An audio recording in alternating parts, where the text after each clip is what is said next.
inside her skull. She stumbled back, dropping the crowbar with a clang. "No," she whispered, "this isn't real." But the thing in the doorway stepped forward.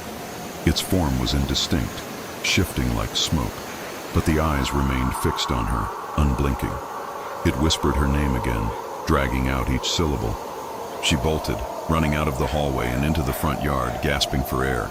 She stared at the house, expecting it to collapse or erupt into flames, but it stood there, silent and still.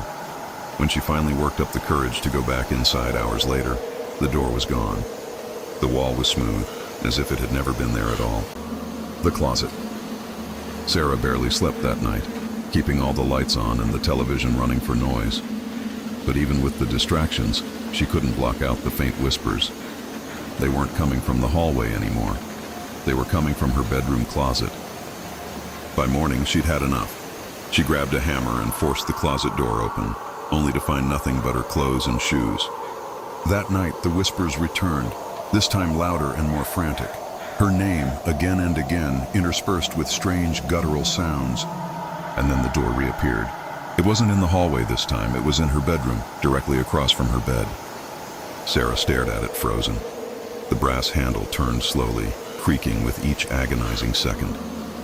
The door opened. The eyes were back, but this time they weren't confined to the void. The thing stepped fully into her room, its form now solid, a towering figure of blackened flesh, with too many arms and too many mouths. Each mouth whispered her name, lips curling into grotesque smiles. Sarah screamed, grabbing her phone to call for help. Her hands trembled as she dialed, but when the line connected, the voice on the other end wasn't human.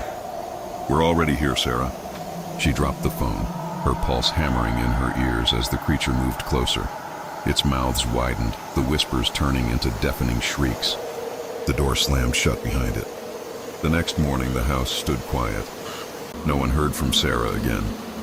Weeks later, a new family moved in. As they unpacked, the youngest child ran down the hall calling for their mother. "Mom, there's a weird door in my room. Can I open it?"